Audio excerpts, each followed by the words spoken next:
Hola, hola. Con el permiso de todos los seres que contienen, sostienen y mantienen, les damos la cordial bienvenida una noche más en la que seguimos tejiendo, construyendo y de esta manera haciendo posible el nuevo mundo, la nueva humanidad. Esa es la motivación del curso y estamos agradecidos por estar aquí junto a nosotros haciendo realidad este sueño. De igual manera, le damos la cordial bienvenida a nuestro querido hermano Fernando Castaño, quien también está aportando para poder hacer posible este camino de retorno de los abuelos, de los ancestros, con toda su sabiduría acumulada para que nos aporten y nos enseñen y nos guíen en este despertar de la humanidad. Bueno, están llegando atrasados poquito a poquito. ¿Qué tal, Fernando? ¿Cómo estás? Un abrazo. Bien, Adelante. bien, Atahualpa, bien, muchas gracias. Hola Fernando, hola Atahualpa, aquí estoy. Hola, ¿qué tal? ¿Cómo estás? Hola Buenas a noches. todos, ¿cómo están? Muy bien, desde México. Ah, qué bueno. Saludándote. Gracias Fernando, aquí estamos presentes. Bueno, aquí seguimos con Sí, nuestras, Buenas noches con todos. Hola, buenas noches Mónica. con las velitas. Ya casi, ¿verdad? Ya Oh, qué bonito. Oh, se ve bien tierno. Sí, es que ya es hoy día de velitas. Oh, pues sí, yo te voy a poner mi incienso. Así es. Abrazos, compañeros, aquí andamos. Bueno, Buenas noches para todos. Buenas noches. Muy bien, muy bien. Muchas Hola, gracias. buenas noches, buenas noches. Por ese entusiasmo, esa motivación. Qué lindo. Hola, buenas noches con todos. Hola, Buenas Janet, buenas Buenas noches noches. Hola, hola. a todos. ¿Qué tal desde México? Desde Quito, desde el valle de Quito. Desde el Valle de Quito. Ay, mira qué lindo. Un gusto. Igual, igual. Muy bien. Bienvenidos, bienvenidas. Un abrazo para todos y todas. Entonces, empecemos. Fernando, adelante, por favor. Muchas gracias. Bueno, entonces, con el saludo para todos. Me gusta ese saludo, esa introducción que hace Atahualpa y que se sintoniza mucho con el espíritu budista en el sentido de que, como iremos viendo y ya vimos algo, eh, las cosas que se hacen y en esta oportunidad en particular, me gustaría decir que estemos atentos de que no se trata de atesorar conocimientos, sino que cualquier efecto benéfico que tenga estas charlas, esta comprensión, que sea para el beneficio de todos los seres. En la charla anterior hicimos una introducción al budismo, recordando o hablando que esto nace con un personaje hace 2500, 2600 años, cuyo nombre era Siddhartha Gautama o Shakyamuni, como se le llamó después, y a quien se le denomina el Buda, haciendo la precisión de que el Buda somos todos y cada uno de los seres. Buda significa estar despierto, haber salido de la confusión, haber regresado, aunque nunca salimos, pero haber regresado, tener la sensación de regresar a la corriente de la vida. Las enseñanzas budistas, todas, lo que se conoce como el Dharma en mayúscula, esas enseñanzas son el orden cósmico.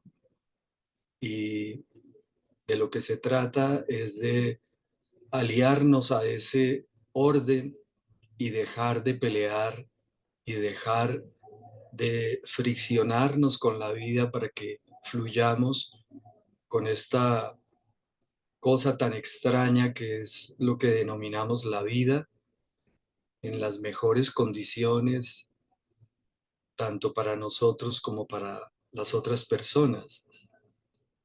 El Buda, su enseñanza más central de la cual se deriva todo, es lo que se conoce como las 4 nobles verdades, que la primera es que existe esa fricción, existe ese dolor y estamos invitados a no pelearle, a abrazarlo, y que ese dolor y esa fricción innecesaria tiene una causa, y esa causa es la manera ineficiente como nuestra mente aborda la vida y los sucesos. La tercera noble verdad es que esa dinámica se puede parar, se puede suspender. Y la cuarta noble verdad es que se concreta en acción y que esa dinámica se puede parar y se puede cultivar. El, la situación de ese regreso a la fuente de la vida, a la corriente de la vida, es lo que se conoce como el despertar, la iluminación, la realización, la comprensión del ser verdadero. Y les comentaba que a mí me gusta la expresión salir de la confusión, es decir, que esa iluminación es realmente salir de la confusión en la que estamos muchos para comprender que la vida es algo indescifrable, como le decía don Juan Matus a Carlos Castaneda, que le decía, la vida es algo indescifrable. En segundo lugar, la vida es algo indescifrable que tenemos que intentar descifrar. Y por último le decía, la vida es algo indescifrable que tenemos que intentar descifrar sin ninguna esperanza de lograrlo. Porque este ego, que es el que les está hablando a ustedes, pretende comprender cuando la comprensión está más allá de mi ego, está más allá de mis limitaciones mentales. Y eso es algo que el ego y la mente normalmente no comprenden, y se genera toda esta dinámica por este intento desaforado por entender, por controlar la vida, por hacer que la vida se transforme a nuestro beneficio y a nuestro beneplácito, y no solo la de nosotros, sino la de los demás. Entonces, uno de los puntos muy importantes dentro del budismo es lo que se llaman los 3 sellos, a veces se denominan, se ponen uno más, los 4 sellos, o las 4, ya no diríamos las 4 nobles verdades, sino que son verdades absolutas, es decir, que son afirmaciones sobre las cuales no cabe ninguna duda. Y la primera de ellas es la impermanencia, es decir, todo lo que nace muere. Todas las cosas, todos los fenómenos están en continuo cambio. Esto sí que lo vivimos en la pandemia, cuando nos aterramos algunos de la inseguridad que de pronto se nos había venido encima, como si no viviéramos permanentemente en inseguridad. Es decir, desafiaba nuestro sentido de seguridad, que es ficticio ese sentido, porque es que nada es seguro. Entonces, ese primer sello, esa primera verdad absoluta que se denomina la impermanencia, todo lo que nace muere. Y es la comprensión y la aceptación de esa verdad la que probablemente ayuda a que nuestra vida quizás sea un poco más ligera y podamos ser más eficientes en los diferentes episodios. La segunda verdad, vuelve a hablar el Buda de dukkha. Habíamos visto que dukkha era aquella cosa, la insatisfacción permanente, el dolor innecesario. No solo el dolor que es el dolor flagrante cuando tenemos, por ejemplo, una fractura en el cuerpo, una pérdida de alguien, un fracaso económico, un rompimiento de una relación, una echada del trabajo, etcétera. Yo hace unos 20 y pico de años me lesioné jugando fútbol y tuve una lesión más o menos grave en una de mis rodillas. No fue tan dolorosa, pero lo que más me dolía era todo el discurso que yo me había echado sobre que iba a quedar inválido, que nunca iba a poder recuperar la movilidad, etcétera, etcétera, etcétera. Entonces, este dolor generado por esa identificación con los pensamientos que surgen es a lo que se refiere como dukkha y vuelve a retomar entonces en este esquema como la segunda verdad absoluta. Y la tercera verdad absoluta es la insustancialidad. Es decir, cuestiona que lo que yo comprendo como realidad es una cosa, una comprensión relativa. Es decir, que mis percepciones, mis comprensiones sobre la realidad no son en manera alguna ni absolutas ni irrefutables.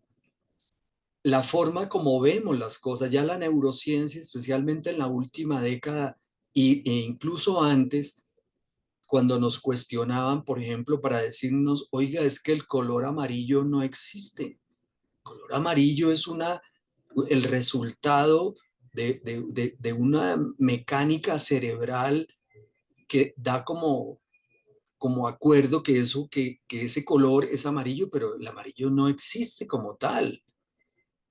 Una mesa de madera, para uno puede ser una mesa de madera, pero para un gorgojo, para un insecto que come madera, mira eso y seguramente llegará a eso como quien llega a un banquete, no lo ve como una mesa. Los animales no nos ven como creemos, los caballos, los perros, etcétera. Nosotros no vemos lo que ellos ven. Entonces, en esta tercera verdad absoluta, es como decir que no hay nada que sea que en lo cual no pueda confiar a partir de las percepciones y que las cosas no tienen una existencia sustancial, no tienen una existencia independiente. Es interesante ver, por ejemplo, que nuestros pensamientos surgen de manera fortuita. Es decir, nosotros no controlamos los pensamientos. Es decir, si los controláramos, pues seríamos felices de una. No habría nada que hacer.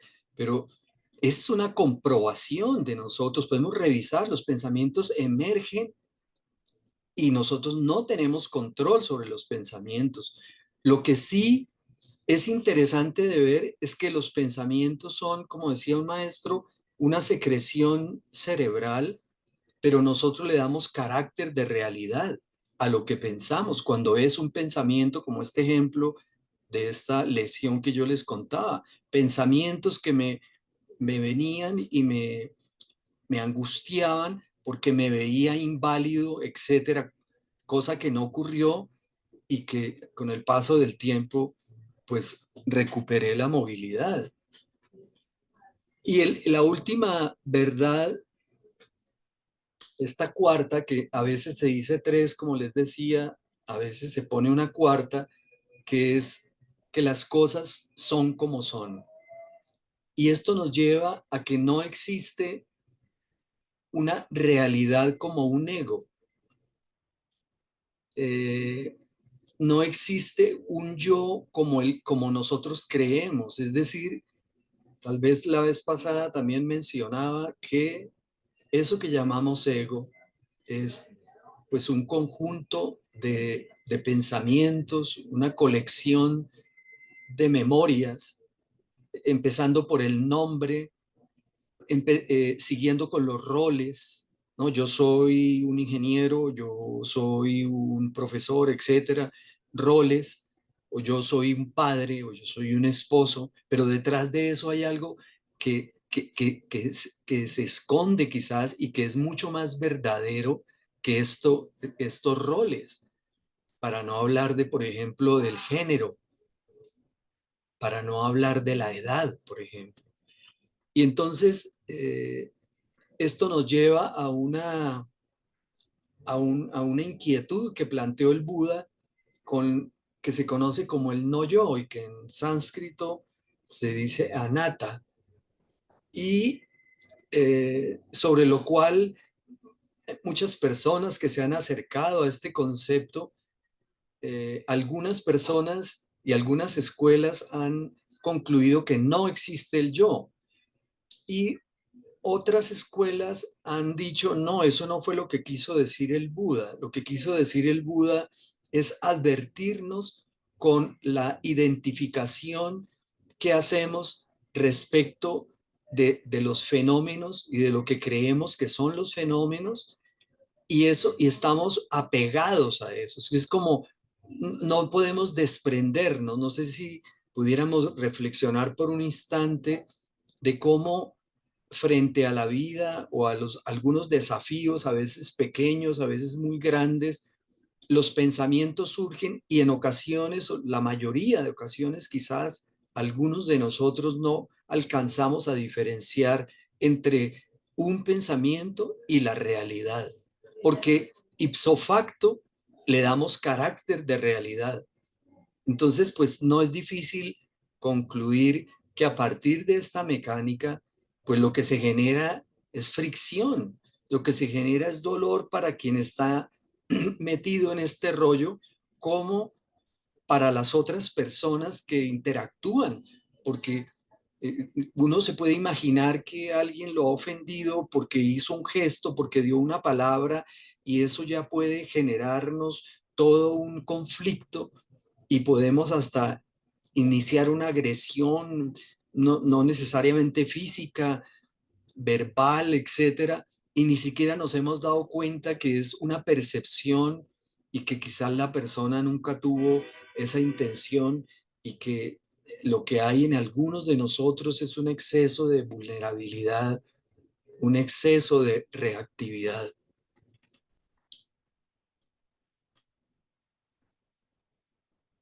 Y esta reflexión acerca de si existe el ego o no existe el ego, que entre otras cosas, parece que en los textos en Pali, lo que les contaba la vez pasada, que se ha agrupado como el canon Pali, que es, repito, son decenas de miles de textos, parece que en ninguno de ellos el Buda abordó este tipo de cosas, porque el Buda era renuente a meterse en vericuetos mentales que no conducían a nada. Entonces, incluso, no sé si les conté una anécdota que él les narraba a sus discípulos respecto de alguien que había sido herido con una flecha. Y entonces el herido, cuando llegaron a auxiliarlo, el herido dijo que no, que primero era muy importante mirar y dilucidar quién había disparado la flecha, que había que investigar de qué material era la flecha, qué intenciones había, cómo estaba constituida la punta de la flecha, etcétera, etcétera.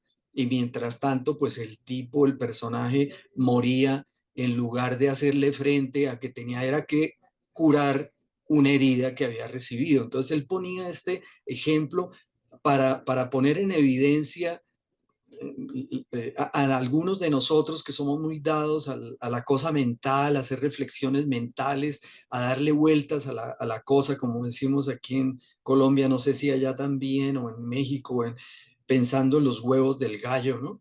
O sea, dándole manivela a la mente de manera tonta, porque eso no lleva a ninguna parte. Entonces, sí es interesante que al respecto de esto, de si existimos como tal o no, lo que sí es claro es que este ego, esta personalidad que se apega a las cosas, a los fenómenos, a las relaciones, etcétera, etcétera, eh,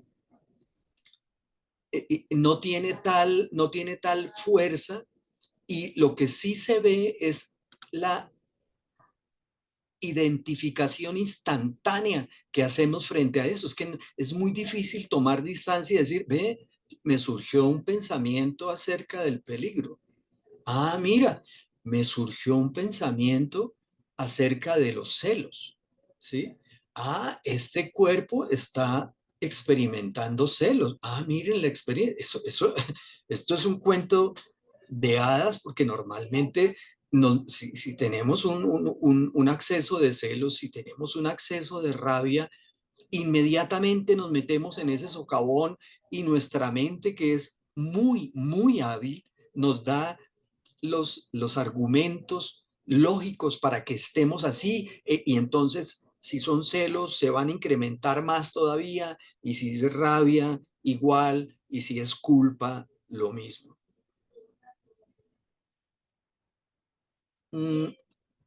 Hay un tema interesante. Yo les contaba que a lo largo de los 45 años de magisterio, de enseñanza que tuvo este personaje de Shakyamuni, Siddhartha Gautama, pues fue armando una especie de mapa. No, ni siquiera una especie, un mapa realmente de lo que pasa con nuestra mente y lo que pasa con nuestra vida, porque recordemos que un interés fundamental del budismo es el dolor.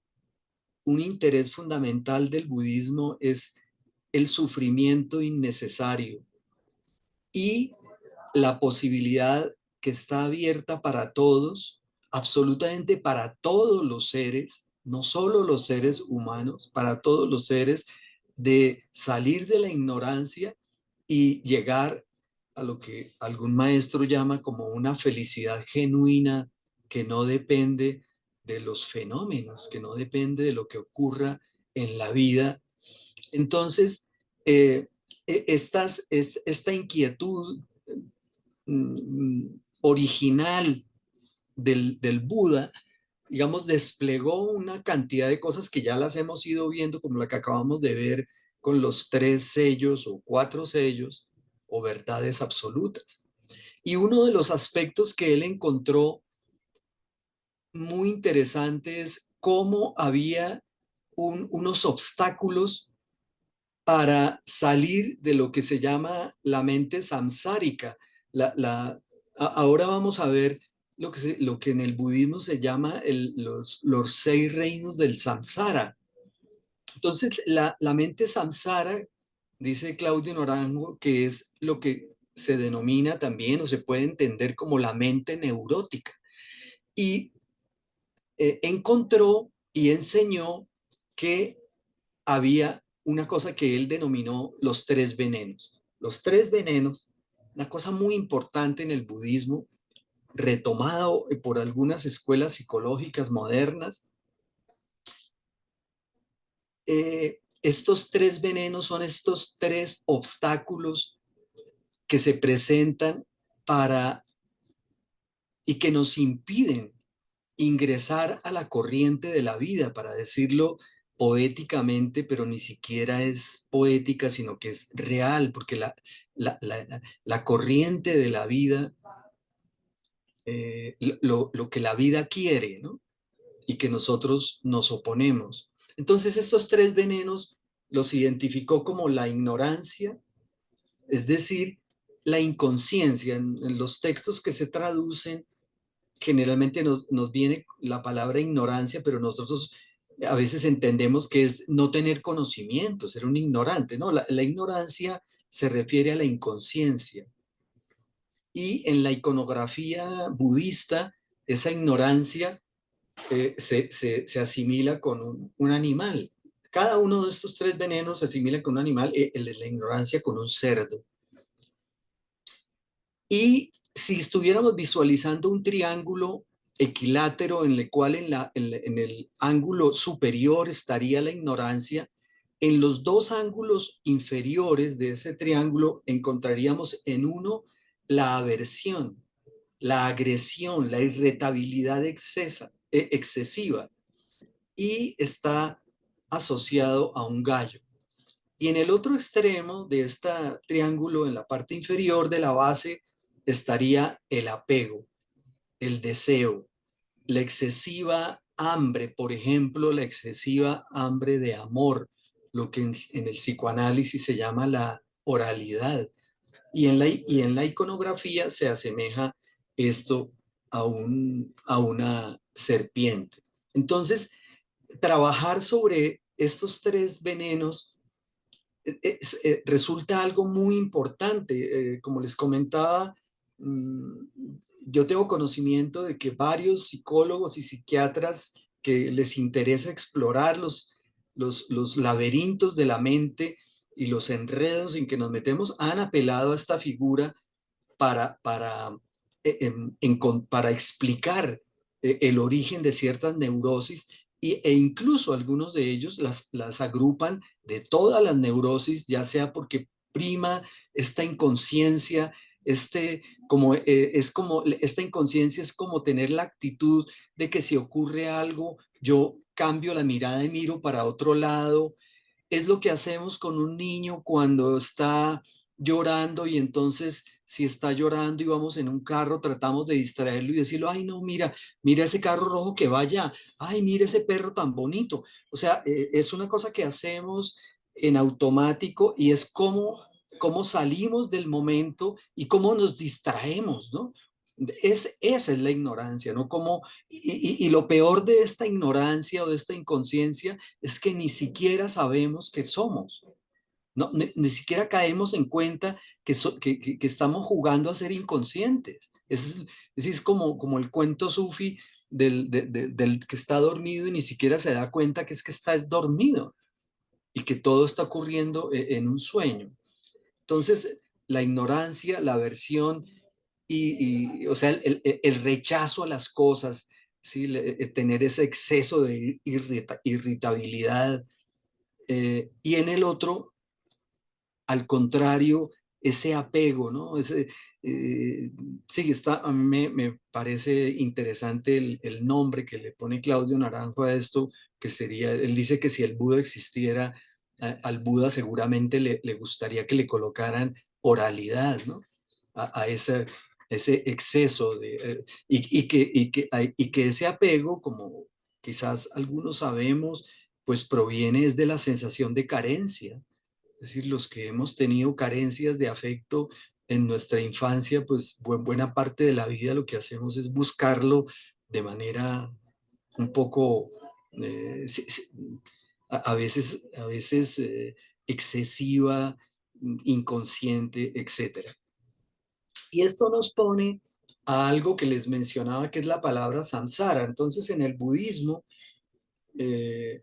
se habla de que el samsara, los 6 reinos del samsara. Entonces, los 6 reinos del samsara son los 6 reinos en los cuales renacemos. Y también se conoce esta rueda del samsara, también se le suele decir la rueda del samsara, es la rueda del renacimiento, del nacimiento y renacimiento. Y esta rueda del samsara, entonces tiene unos estadios que fíjense que los voy a nombrar y que sí que se parecen a algunos que ya hemos pasado. Entonces, son estos. Empezando por la parte superior, el reino más alto es el reino de los devas, el reino de los dioses, el reino del orgullo. el reino del ego. El segundo reino hacia abajo es el reino de los asuras, el reino de los dioses celosos, de nuestra tendencia a ser competitivo. Yo hace muchísimos años, cuando escuché esto, y yo tenía pues oculto mis celos, y me parecía vergonzoso hasta hablar de eso con amigos o con...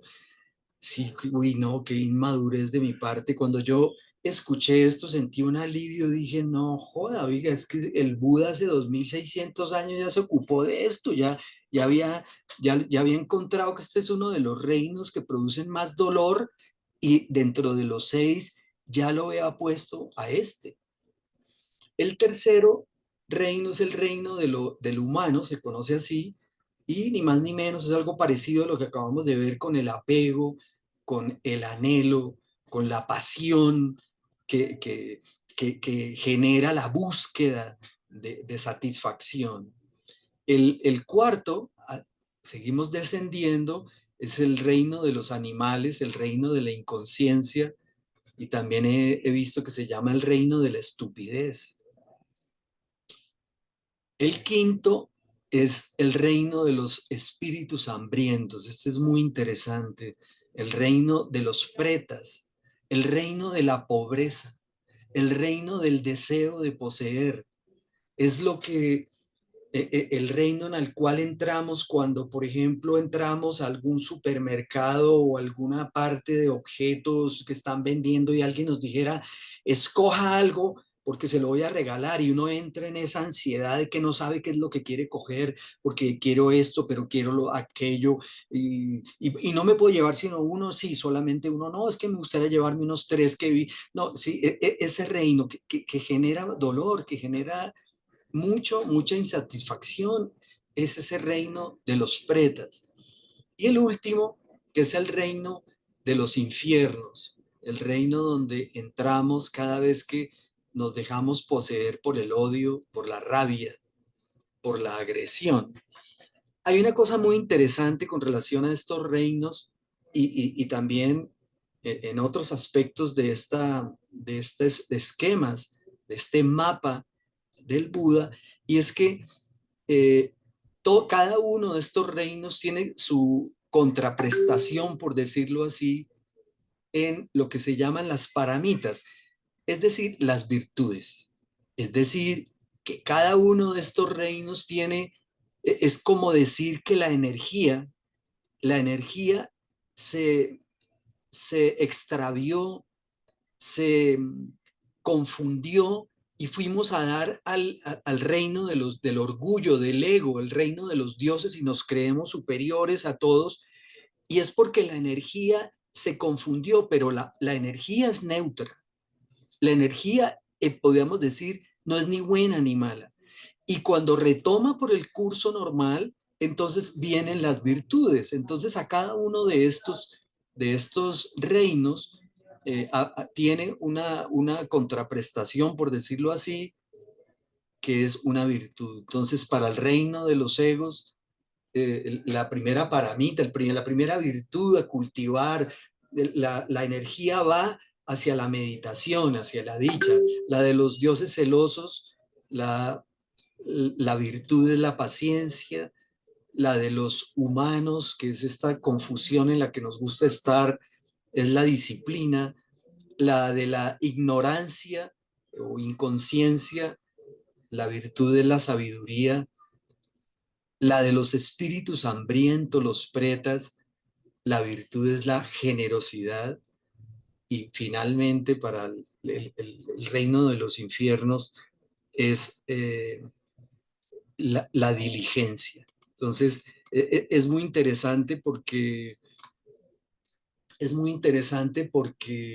no solamente se trata de poner sobre el tapete las cosas que no son malas, sino que, insisto, es como si la energía se hubiese extraviado, y nosotros nos metiéramos en uno de estos reinos.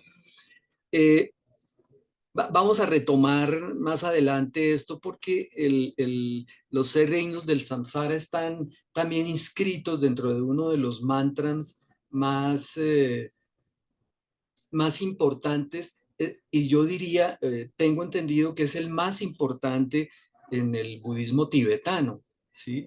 Recordemos así rápidamente que las escuelas budistas, las modernas, para no entrar en cómo se fundaron, etcétera, las escuelas budistas, pues digamos, una de ellas es la Theravada, la otra el Mahayana y la otra lo que se conoce como el Vajrayana, donde hay por lo menos 4 escuelas budistas.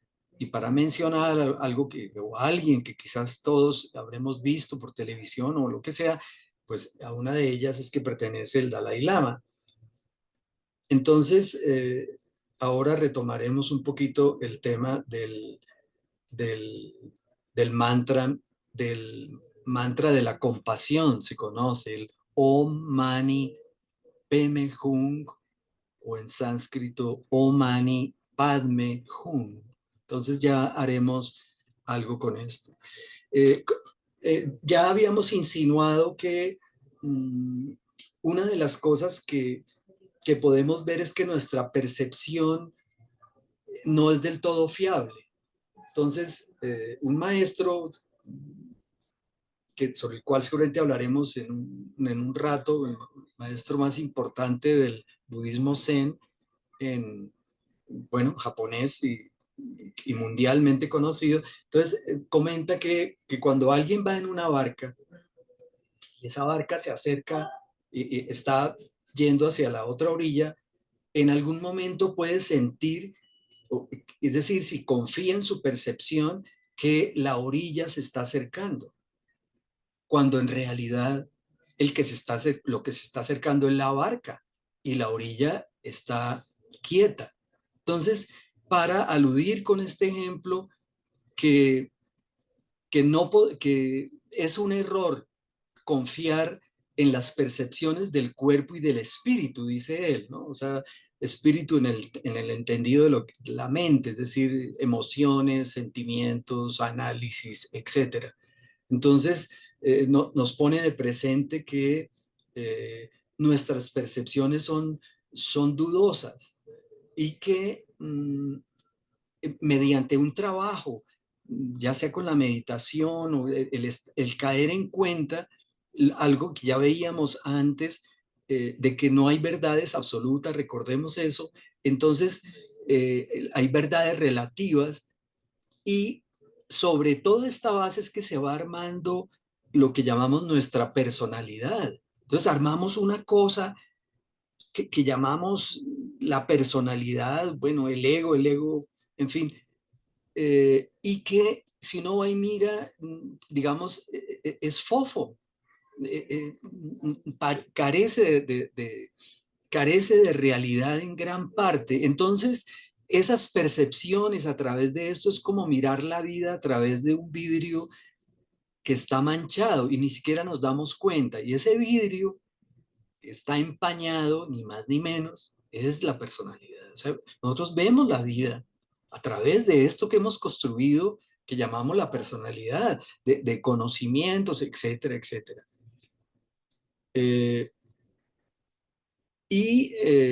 Digamos, esto se conoce, para salir rápidamente de este punto en particular, como los 5 skandhas o los 5 agregados de la conciencia, o los 5 montones, los 5 fajos, que son la forma o el cuerpo, los pensamientos, las percepciones, las formaciones mentales y la conciencia en minúscula, es decir, como ese sentido de yo que yo tengo. Entonces, esto también, eso hay textos, análisis, y es una de las cosas que en algunas meditaciones de la escuela Theravada se invita mucho a que, incluso se le da tal importancia, que dice que el despertar proviene cuando uno realmente medita sobre estos 5 agregados o 5 adherencias.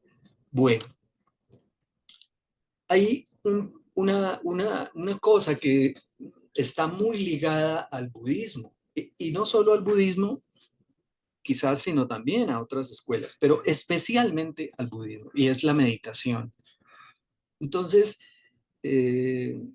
aunque hay otras escuelas, otras tradiciones, si uno habla de meditación, generalmente va uno a la escuela, a las escuelas budistas. Y la meditación también tiene sus aproximaciones dependiendo de las escuelas, ¿sí?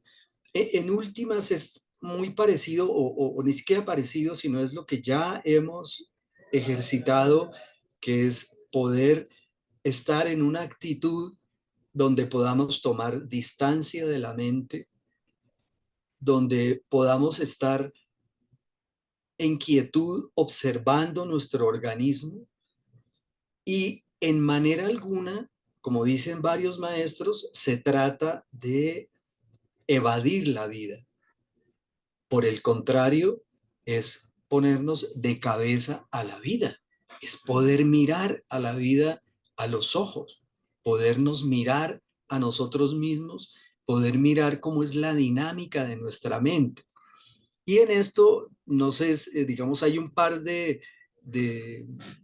aspectos de la meditación que para algunos maestros se puede hacer separadamente y para otros siempre estuvieron juntos como dos gemelos, y es lo que se conoce como samatha y vipassana. Vipassana seguramente lo habremos escuchado porque fue muy popularizado por un personaje de Birmania en el siglo pasado, pero la palabra vipassana quiere decir más o menos una visión aguda, una perspicacia de la mente, una perspicacia de la mente que hace que yo pueda ver estos agregados, que yo pueda ver cómo es la dinámica de mi mente.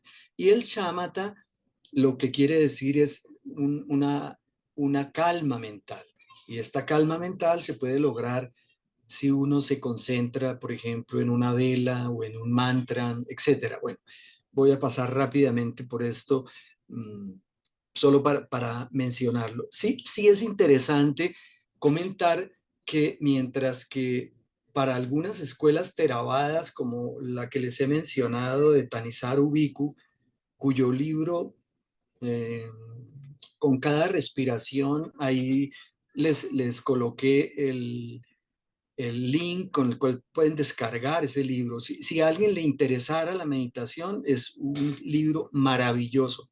Además, estos personajes de esta escuela que se llama eh, la tradición del bosque tailandés, tiene para acceder libremente a toda su biblioteca. Es una cosa muy bonita, no hay que pagar nada, están los libros. Y este Con cada respiración es un libro que está traducido al español y que es muy accesible. Este Thanissaro Bhikkhu muy generoso en su escritura para facilitar las cosas para quien quisiera aproximarse a esta acción de meditar.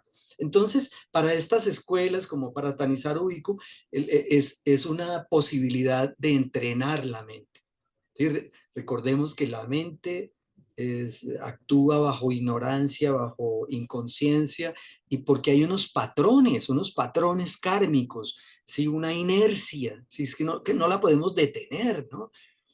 Y entonces, con la meditación, se supone que se ejercita esta técnica para conocer más de qué se trata nuestra mente. Sin embargo, por ejemplo, para el Zen, en el Zen, sentarse a meditar se llama Zazen. Sa es sentarse y Zen es la expresión japonesa para la expresión china Chan o para la expresión sánscrita Dhyana, que significa meditar. Entonces, Zazen para el budismo Zen no es una técnica. Hacer Zazen para este budismo es ni más ni menos despertar a la conciencia del Buda, porque cada vez que se hace Zazen, se actualiza esa conciencia inefable no tiene espacio espacial, que no está en el tiempo y se actualiza en ese momento. Entonces, tiene como dos miradas distintas. A mí me parece que no hay necesidad de entrar uno a que se peleen lo uno o lo otro, me parecen maravillosos. Lo mismo otro libro también de la escuela Theravada, de un monje que les contaba tal vez la vez pasada, que se llama, bueno, de un monje de Sri Lanka, vive, y también hay un libro maravilloso que se llama el libro del mindfulness, Gunaratana, se llama él. También una cosa maravillosa para quienes quieran entrarle al tema de la meditar. Entonces, digamos, uno se podía preguntar, ¿para qué meditar? Entonces, pues regresemos al tema. Sufrimos, nos tensionamos, nos estresamos, al parecer de maneras innecesarias. Sufrimos al creer que todos nuestros juicios, análisis y conclusiones son la realidad. No distinguimos el discurrir de la vida con lo que pensamos acerca de la vida. Y entonces la atención sobre el funcionamiento de la mente, esa experiencia de estar atentos de nuestro mundo interior, pues genera un distanciamiento muy saludable de todo este rollazo mental. Me parece muy interesante tocar este punto así rápidamente, y es que en este libro que les digo, Con cada respiración, Tanisaru Bhikkhu comenta que la mente no es una mente ni dos mentes, sino que es un comité de la mente, dice. Y entonces que hay muchos personajes dentro de nuestra mente, algunos jugando, digamos, honestamente, otros haciendo acuerdos por debajo de la mesa. Dice que la mente lo que se parece es a uno de nuestros, bueno, aquí en Colombia se llama de los consejos municipales o la Cámara de Representantes o el Senado, bueno, esa agrupación del legislativo donde se reúnen los políticos y donde pues hay acuerdos de todo tipo, pues, se vocifera, etc. Entonces, se juega mal, se une el uno con el otro. Entonces él dice que nuestra mente es así, y yo podría decirles que me consta, es así, es una algarabía. Eh, tenemos una cita, un compromiso a tal hora y como que en el fondo no queremos ir a eso, y entonces comenzamos a inventarnos cositas para no tomar el transporte rápido, y finalmente llegamos tarde y nos lamentamos profundamente de eso, pero es que resulta que es que ni siquiera nos pusimos a dar cuenta que es que todo arranca porque es que no queríamos ir a eso. Entonces, algo de ese orden, ¿no?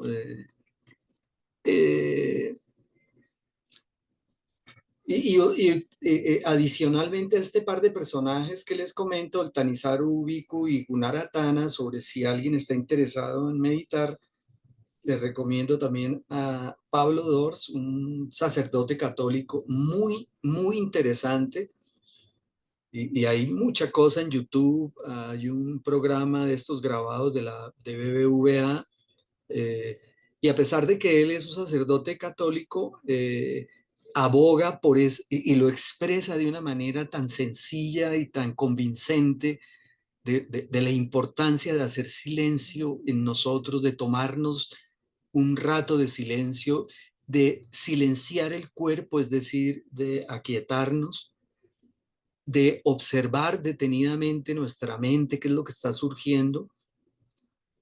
Y entonces también sería alguien que recomiendo. Este personaje, Pablo Dors, escribió hace unos años un pequeño libro muy interesante sobre la meditación que se llama La biografía del silencio, que también es algo muy, muy recomendable. Sobre la meditación, pues hay todo un sutra, se conoce como el Satipatthana Sutra o Sutta.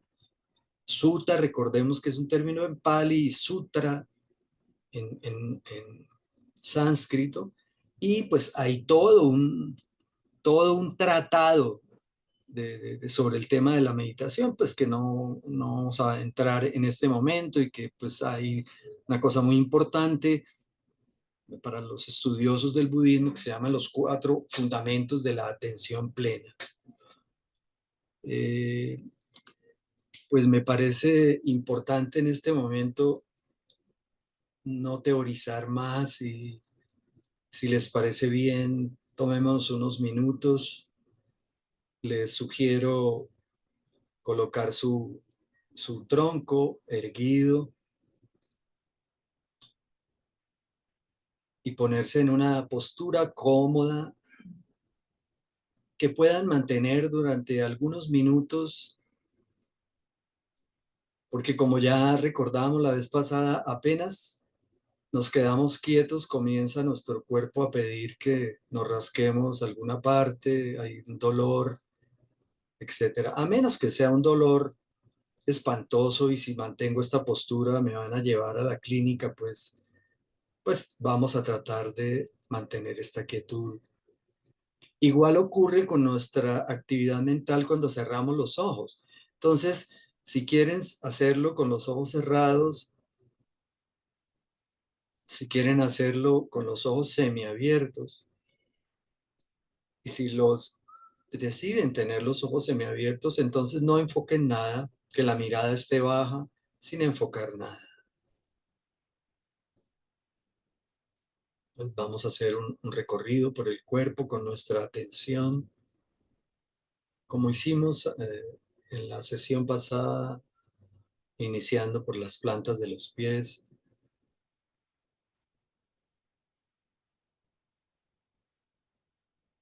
Nuestra atención está allí en las plantas de los pies.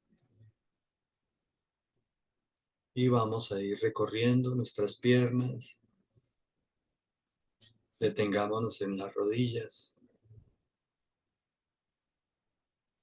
Y seguimos recorriendo los muslos. Entramos en esa región de la cadera, de las caderas. Quizás si estamos sentados hay una sensación de solidez bajo los muslos, bajo las nalgas, bajo la región perineal. Estamos ahí en esa sensación.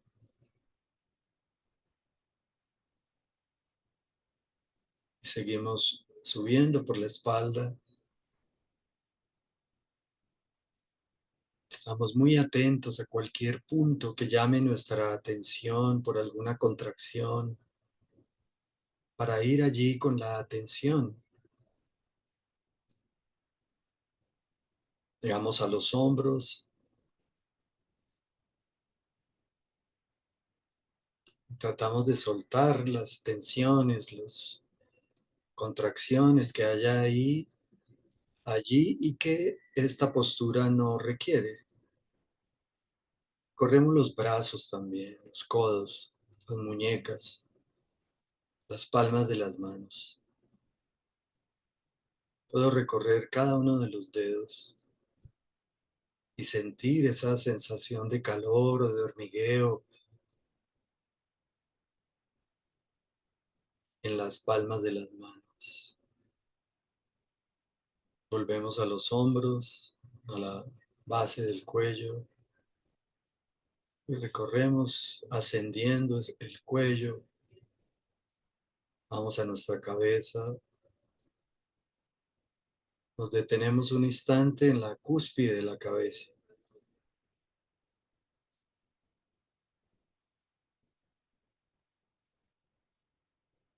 Y descendemos por el rostro, deteniéndonos un momento en el entrecejo para soltar las tensiones del entrecejo. Y en general del rostro seguimos mirando, observando, atendiendo el rostro. Puede ser la región de los maxilares. Tenemos la boca cerrada y la lengua ocupa su espacio normal y la punta de la lengua toca los dientes incisivos superiores suavemente. Tomamos nota de eso. Y seguimos descendiendo por el cuello, por la trama de los huesos de las costillas.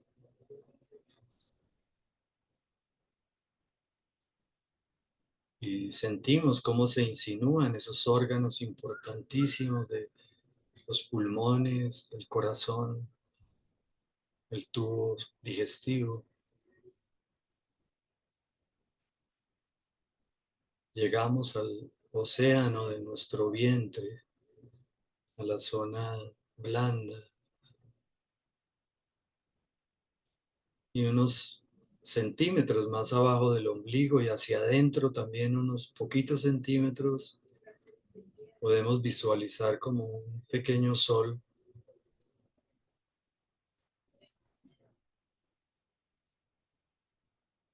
El Shia Tantien de los chinos.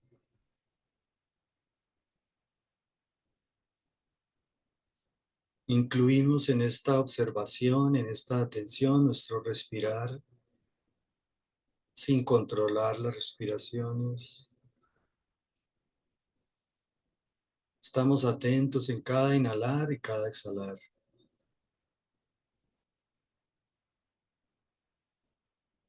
Dejamos que el cuerpo haga su trabajo. El cuerpo sabe.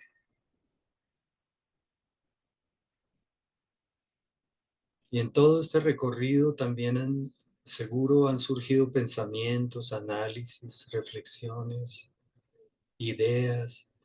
Nos permitimos que aparezcan.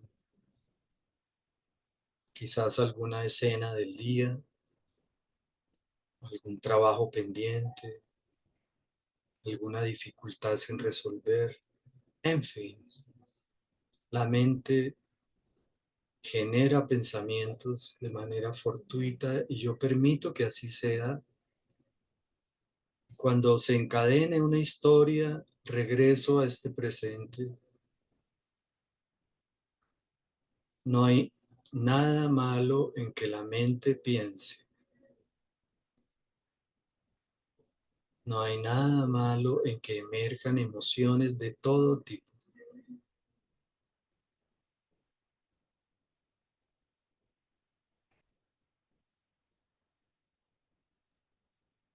Ahora me permito hacerme esta pregunta. ¿Soy consciente? Deja que resuene la pregunta y no busques una respuesta racional. ¿Soy consciente?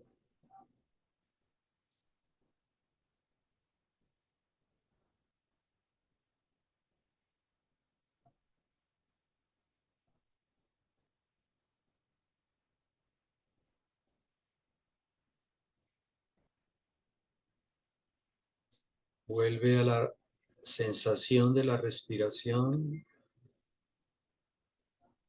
Vamos a tomar una inhalación profunda por la nariz. Inhalamos.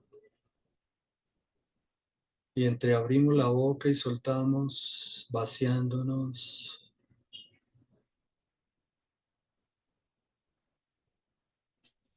Si hemos cerrado los ojos, los abrimos y volvemos a este presente.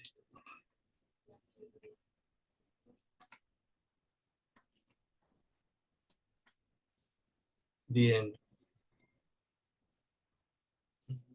Un aspecto que surge en este mapa y que está articulado a todo es la compasión. La compasión, y ya podremos ahorita adentrarnos en a qué nos referimos cuando hablamos de la compasión, es supremamente importante. Entonces, retomemos, ¿no? La gente, nosotros sufrimos innecesariamente porque nuestra mente anda un poquito loca, porque el mundo anda loco. Y cuando nosotros hemos tenido alguna pérdida muy fuerte, hemos pasado por algún episodio muy doloroso de cualquier tipo, nos echaron del trabajo, se terminó una relación, un ser querido fallecido, etcétera. Hemos tenido un accidente. No sé si ustedes recuerden o les parezca que una vez pasado ese episodio, como que uno se abre un poco al dolor y a lo que puedan estar sintiendo los otros. Entonces, en el budismo es muy, muy recontra, muy importante este tema de la compasión en el sentido de abrirnos al dolor y al sufrimiento de todos los seres. Y hay una historia y un personaje muy asociado a la compasión que es el Buda Avalokitesvara en sánscrito, o el Buda Chenrezig, que es el mismo Buda pero en tibetano. No sé si han escuchado una melodía y un canto preciosísimo del grupo de este monje vietnamita que murió el año pasado, tal vez, Thich Nhat Hanh. Si lo buscan por YouTube, ponen la palabra Avalokitesvara, se van a dar un banquete auditivo de este canto tan precioso que... Y Avalokitesvara es una figura, una deidad del budismo que se le conoce como el Buda de los 1000 brazos. Tiene en cada brazo un ojo y de las 11 cabezas. Y hay una leyenda alrededor de eso, y él en algún momento, en tiempos inmemoriales, hizo la promesa de salvar a todos los seres, porque esa es una de las promesas que se hacen en el budismo, lo que se conocen como los bodhisattvas. Y finalmente él tiene unas dudas y tal, y entonces él dice que esa es la leyenda, que si él dudara o fracasara en ese intento de salvar a todos los seres, que su cuerpo y su ser se rompa en 1000 pedazos. Entonces él duda y en efecto su cuerpo se rompe en 1000 pedazos. Luego vienen Budas de otras dimensiones y ayudan a recomponer el cuerpo de Avalokitesvara, de Chenrezig, del Buda de la compasión, y entonces esa reconstrucción le da esta forma de tener 1000 brazos y 11 cabezas, como les cuento. Y entonces aquí viene el mantra que le fue dado a Avalokitesvara, que es el Om Mani Padme Hung. Voy a colocarlos en el chat.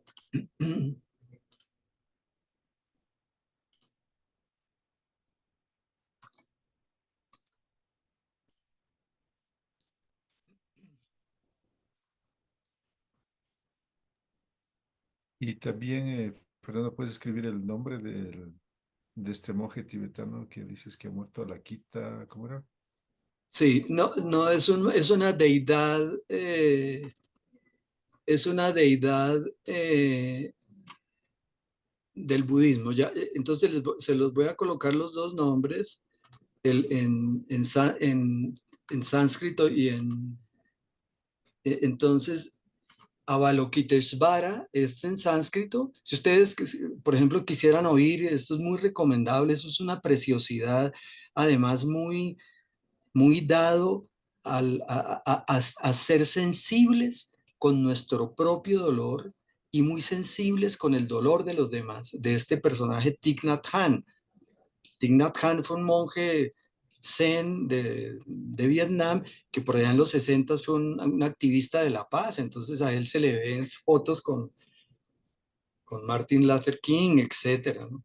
Y él terminó siendo una persona de una bondad tremenda, que se instaló en Francia. Y bueno, entonces, y Chenrezig, que es el mismo Buda en tibetano. Entonces, estaba hablándoles del mantra, del Omani Padme Hum, y en sánscrito se dice Omani Padme Hum, Bueno, lo voy a colocar también aquí en sánscrito porque a veces se, se canta y se escribe en sánscrito. Entonces lo voy a colocar aquí también la versión sánscrita de este mantra que, como les digo, ya lo había puesto. Bueno, sí, ya se había ido. Y como les digo, es un mantra muy importante. Entonces, digamos, se dice que los niños en el Tíbet, antes de aprender a decir mamá, aprenden el mantra Om Mani Padme Hum, y que está escrito en todas las piedras o en casi todas las piedras. Tiene una iconografía muy bella en el idioma, eh, está inscrita en las piedras. Entonces, este mantra del Om Mani Padme Hum, Om mm, como sabemos algunas personas, digamos, el Om es un vocablo que puede hacer alusión al universo, a lo más profundo del universo, lo más verdadero, digamos, es una expresión intraducible. Y la parte final, Hum, también es una palabra intraducible. En la mitad está O Mani, que es joya, y Peme o Padme, que es loto. Entonces, para las metáforas y las oraciones, por decirlo así, budistas, el loto es muy importante, especialmente para el budismo tántrico, ¿no?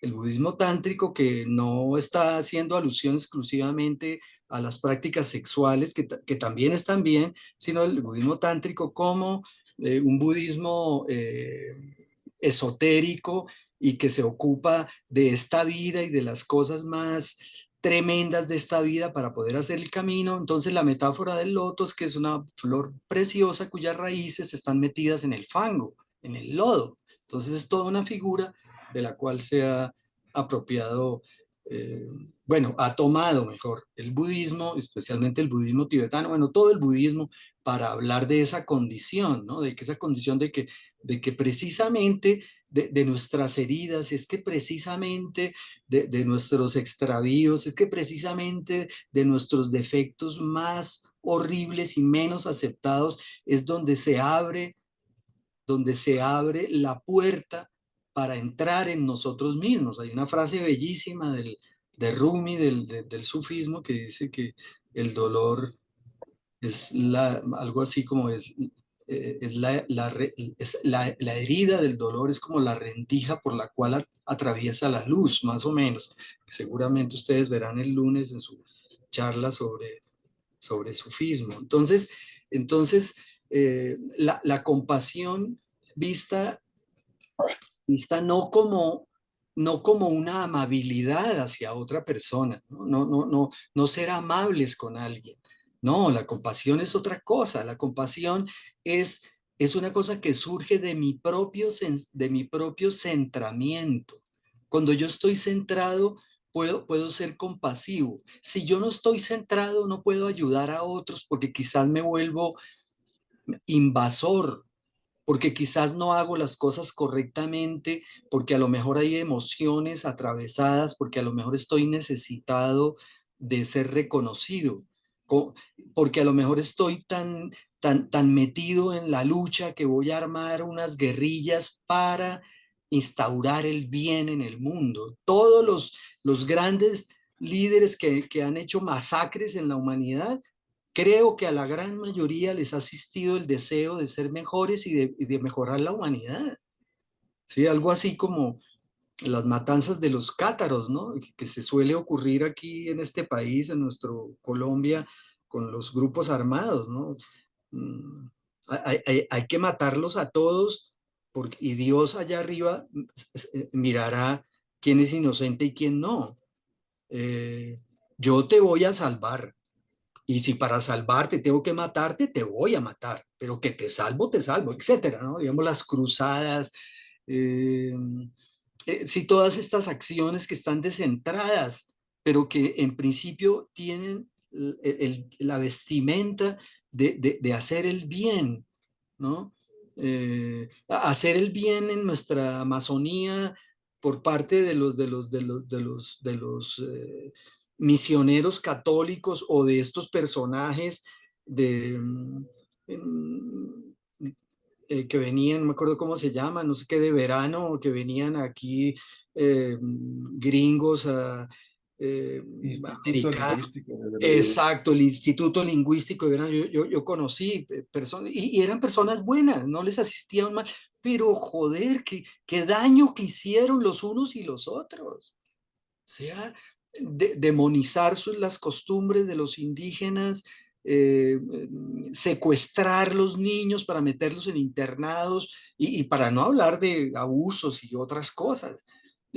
Cogerle odio a su propia cultura, a sus propias costumbres, demonizar sus plantas sagradas, etcétera, etcétera. Y a todos estos personajes les asistía el mejor deseo de hacer el bien y de tener una mejor humanidad. Entonces, fíjense que es muy interesante tener claro este tema de la ayuda, este tema de la compasión y me meto con un tema que también volvemos a los números, ¿no? Que hemos hablado, entonces los 6 reinos del Satsara, los 3, etcétera, los 4 sellos sublimes, y uno de ellos es la compasión, los 4 sellos, los 4 estados sublimes, los 4 estados sublimes son estados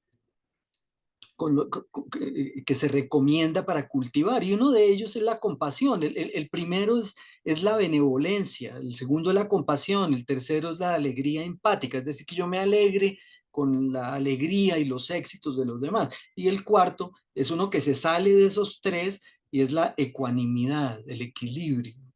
Entonces, volviendo al punto de la compasión, importante poder, porque es probable que algunos de nosotros nos hayamos equivocado cuando hemos querido ayudar a alguien, resulta que nuestra ayuda es peor, ¿sí? Cuando, por ejemplo, los que somos padres queremos ayudar a un hijo y entonces nos damos cuenta que lo estamos invadiendo, o queremos ayudar a otra persona porque la creemos inferior a nosotros, ¿sí? Etcétera. Y una cosa sobre la cual quiero volver a enfatizar es que no podemos ser compasivos con los demás si no somos compasivos con nosotros mismos. Eso es una cosa supremamente importante. Es decir, que para poder acoger la molestia, la insatisfacción de los otros, nosotros tenemos que empezar por acoger la molestia, la insatisfacción de nosotros. Algunos de nosotros a veces ni siquiera nos damos cuenta de esta molestia y de esta insatisfacción. Entonces es importante poder entrar ahí en ese. Es difícil porque estamos acostumbrados a ser reactivos y a sacarle el cuerpo a eso. Entonces me gustaría hacer un ejercicio. Vamos a cantar el Om Mani Padme Hum desde el punto de vista de tomar primero, en las primeras frases, si les parece bien, contacten alguna insatisfacción, algún dolor que tengan, llévenlo al corazón, a su ser, respírenlo y devuélvanlo purificado, no purificado porque el dolor sea impuro, no es eso. Es que como que vuelva a la corriente de la vida, ¿sí? Vuelva a la sabiduría de la vida. Y más adelante, si está bien para ustedes, vamos a cantarlo varias veces, si está bien, tomen el dolor de alguien en lo mismo, tomando el dolor, quizás traerlo al corazón y luego soltar eso en una expresión de ayuda, de comprensión, etcétera. Vamos a cantar el Om Mani Padme Hum esta es una melodía que está asociada a esa práctica, a esto que yo les estoy diciendo. Esta práctica se llama la práctica del Tonglen en el budismo, que Tonglen significa tomar y dar. Y hay toda una ceremonia y tal para esto. Entonces,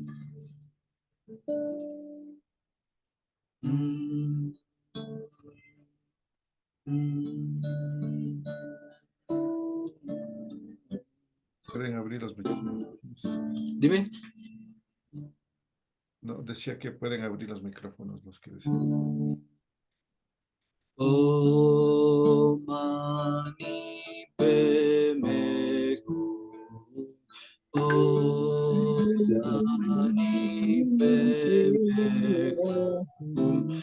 Om Mani Padme Hum. Om Mani Padme. Escuchen las cuatro frases y cuando yo termine la cuarta, se suman para copiar un poquito la melodía. Om Mani Padme Hum. Escuchen, las dos primeras frases son iguales, la tercera es distinta y la cuarta es distinta y luego retomamos. Escuchen. Om Mani Padme Hum. Om Mani Padme Hum. Om Mani Padme Hum. Om Mani Padme Hum. Om Mani Padme Hum. Om Mani Padme Hum. Om Mani Padme Hum. Om Mani Padme Hum. Om Mani Padme Hum. Om Mani Padme Hum. Om Mani Padme Hum. Om Mani Padme Hum. Om Mani Padme Hum. Om Mani Padme Hum. Om Mani Padme Hum. Om Mani.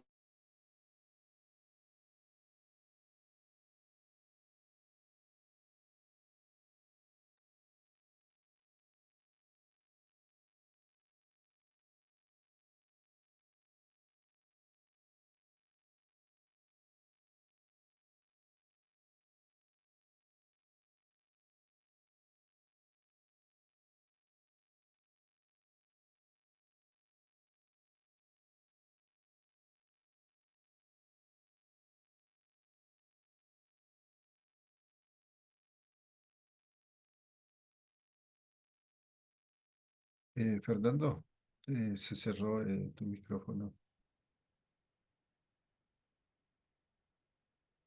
Mani Padme Hum. Om Mani Padme Hum. Om Mani Padme Hum.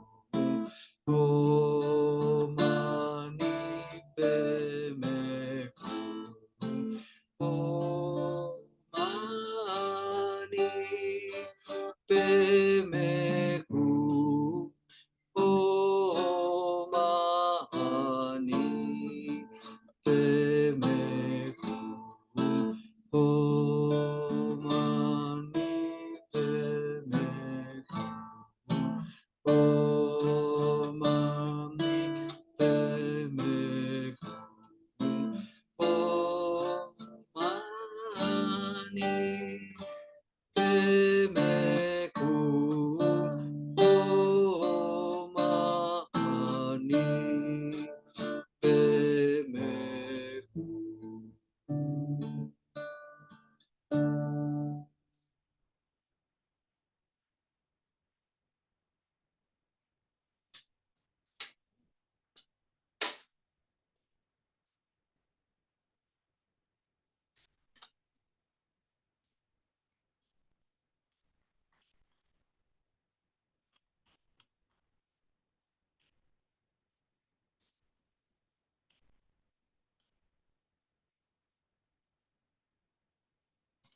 Bueno, igual que hace 8 días, mis notas no pude, no salió todo lo que tenía para compartir, lo cual no es un problema, es un pequeño brochazo. Son cosas como los 3 refugios, que son una cosa muy importante en el budismo, que lo que se conoce como las 3 joyas, las 3 gemas, que es tomar refugio en estas 3 gemas, es hacer un acto de decir yo estoy aquí con el Dharma, estoy aquí alineado para tratar de ser más eficiente conmigo mismo y poder ayudar a los otros. Y las 3 joyas son: tomo refugio en el Buda, en esa condición de despierto, en esa condición que está en mí también. Tomo refugio en el Buda.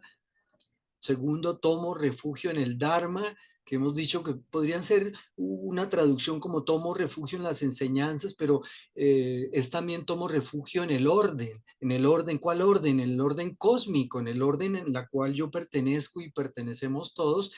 Y la tercera, tomo refugio en la sangha, que es tomo refugio en la comunidad, ¿no? Entonces le da una gran importancia a la comunidad.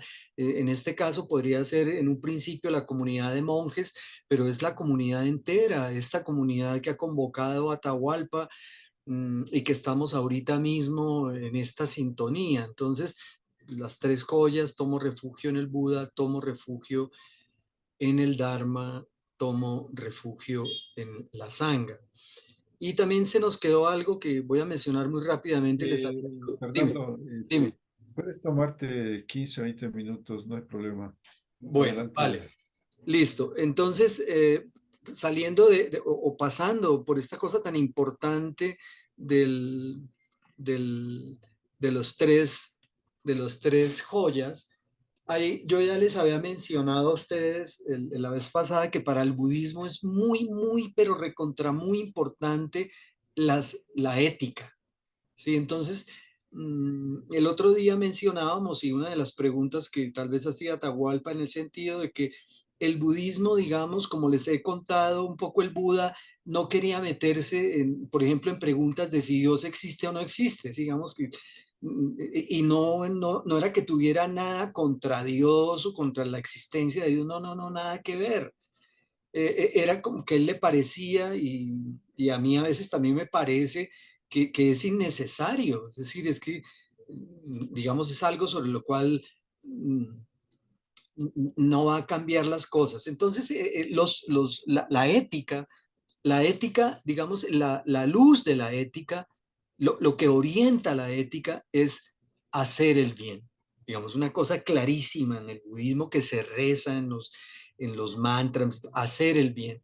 Entonces, los preceptos son una especie, como se parecen mucho a los mandamientos católicos, pero no tienen la implicación de que si yo los incumplo, hay un Dios cruel que va a venir a tomarme cuentas y que yo los debo cumplir porque es que los ordenó Dios. No tienen ese sentido. Como me explicaron a mí cuando yo tomé preceptos, es como si yo voy mm, en dirección a Quito, y entonces para llegar a Quito debo tomar esta ruta y luego irme hasta Pasto y luego tomar, etcétera. Y entonces, no, resulta que yo de Bogotá a Cali, entonces mejor me desvié en Cali y mejor me fui al Pacífico a darme una vuelta y a meterme al mar. Sí, no, oiga, los preceptos son como oiga, usted iba en esta dirección, entonces mantenga pilas, se salió del camino, se salió de la ruta que usted mismo escogió. Entonces, los preceptos, digamos, son 16 preceptos, de los cuales 3 de ellos ya los acabamos de decir, que son las 3 joyas. Los otros 3, que se llaman los preceptos puros, que es el precepto de acoger las normas morales, las reglas morales, el precepto de adoptar actos buenos para todos los seres, y el precepto de acoger y ayudar a todos los seres vivientes. Eso se llama los 3 preceptos puros. Y luego vienen 10 preceptos, de los cuales me voy a detener en los 5 primeros. El primero es no matar, o sea, que mis actos no apunten, o mejor, que mis actos apunten a preservar la vida. ¿Cuál vida? Toda la vida. ¿Sí? Entonces aquí pues hay discusiones, las personas que no son vegetarianas, y entonces, etcétera. Pero para no meternos por ahí, digamos, el no matar, preservar la vida. El segundo precepto es no tomar lo que no me dieron a mí, abstenerme de tomar lo que no me fue dado. Y hacer la promesa de que en caso que yo necesite voy a pedirlo y voy a aceptar también solo lo que yo necesite. Este segundo se puede poner como no robar. El tercero tiene que ver con el sexo. Entonces, una forma es, hago la promesa de no hacer mal uso de la energía sexual. ¿Sí? No necesariamente es no tener sexo, sino no hacer mal uso de la energía sexual. Y bueno, hay mucha tela que cortar alrededor, o poquita, bueno, pero a eso se refiere. El cuarto es uno muy interesante, que es sobre hablar. Oiga, hablar con la verdad y hablar sin engaños, hablar con honestidad. Y el quinto, ese genera un poquito de polémica, podría ser, y es sobre los intoxicantes. Entonces, dice no tomar intoxicantes, no vender intoxicantes. Y entonces yo he visto versiones modernas donde dice los intoxicantes ni en el cuerpo ni en el espíritu. Yo a un monje muy interesante, también muy recomendable, un personaje que se llama Claude Anshin Thomas, tiene un sendo en Estados Unidos, fue así rapidísimamente, fue un tipo que combatió en la guerra de Vietnam y obviamente, digamos, sí que debió haber cometido cuánta cosa, porque el tipo le dieron la medalla púrpura, o sea, casi se muere, tuvo intentos de suicidio, fue, bueno, un personaje, uno de los pocos personajes que yo he conocido y que me da la impresión de que es un tipo despierto, una belleza de persona con la que he tomado retiros y tal. Y entonces, digamos, él, le conocí también su versión, que es un poquito lo que estoy contando sobre los preceptos. Entonces, mm, para volver al tema, para el budismo es muy, muy importante la ética, así súper recontra importante. Fíjense que es como una especie de rompecabezas que hemos ido armando, pero que todas las piezas encajan y son armónicas, ¿sí? Y en este caso, como no está acudiendo a un Dios que va a generar un castigo por el haber incumplido una norma moral, no va hacia eso, porque va hacia el punto de que hay que hacer el bien, ¿sí? Y que en ese hacer el bien hay que ser eficientes y no ser ingenuos, ¿no? Fíjense todo esto que hemos hablado. Y había también me gustaría comentar algo, también lo voy a hacer muy rápidamente, sobre el Zen. Como tal vez miraron en la reseña mía, yo tomé preceptos hace un montón de años en una escuela Zen, que tal vez les contaba la vez pasada que es como la escuela más importante del Zen. Hay muchas escuelas Zen hoy día. ¿Sí?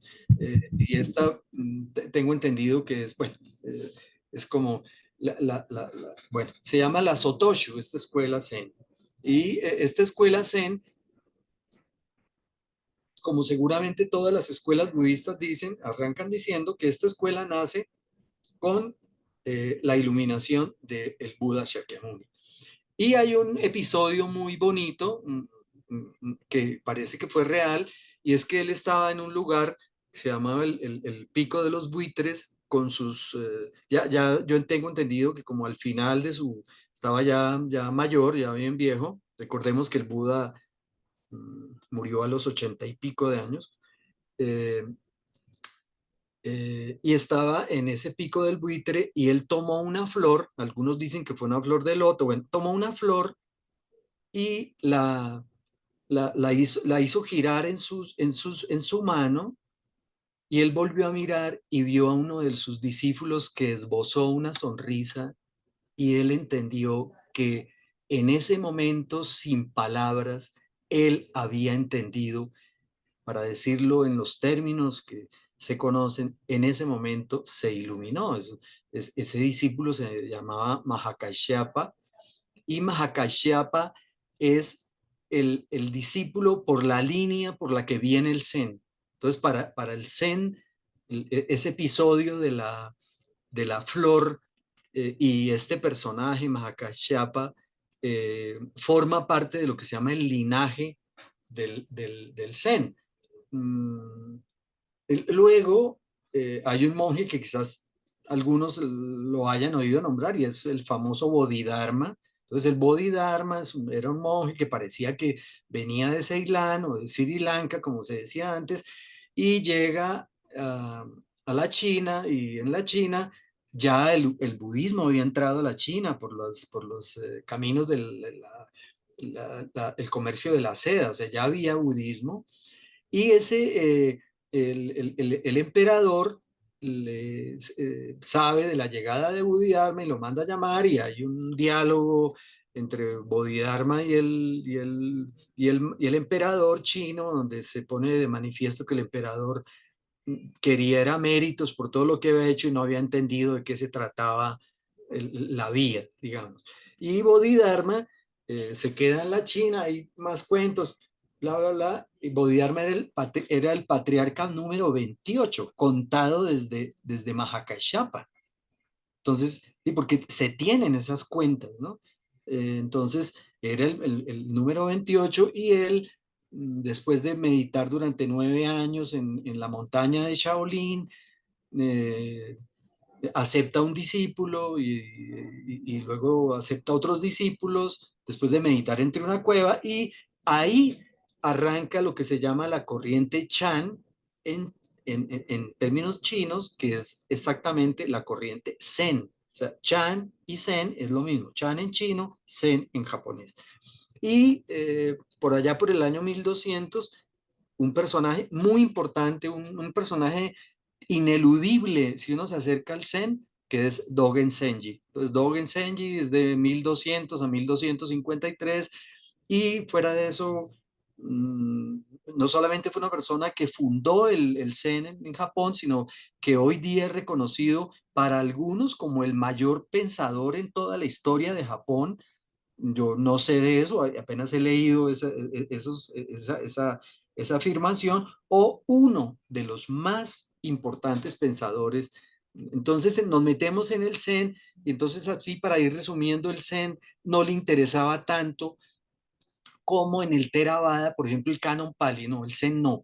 Parte de lo del Zen es que esto es meditación, que esto es Zazen. En el Zen, una expresión que es Shikantasa. Shikantasa quiere decir simplemente o solamente sentarse. Entonces, la meditación Zen, uno se sienta, incluso en este caso, digamos, hay otra corriente Zen que sobrevive, que es la corriente Rinzai, que es a la que están asociados los koanes, ¿sí? Y que se supone que los discípulos trabajan con koanes, y que al descifrar un koan, pues viene la comprensión o la iluminación. En el Zen de Dogen, la Shotoshu, no se trabaja con koanes, y uno medita incluso frente al muro. O sea, si uno ve fotos de cómo están las meditaciones en los sendos, en los dojos, los monjes o las personas que están ahí, están de frente al muro. Es una cosa bastante áspera. La meditación se hace con ojos semiabiertos y sin esperar nada. Entonces uno pregunta, bueno, entonces, ¿qué hago? Nada. ¿Y qué hago con los pensamientos? Nada. ¿Y cómo es? ¿Pensando o no pensando? No, es pensando sin pensar.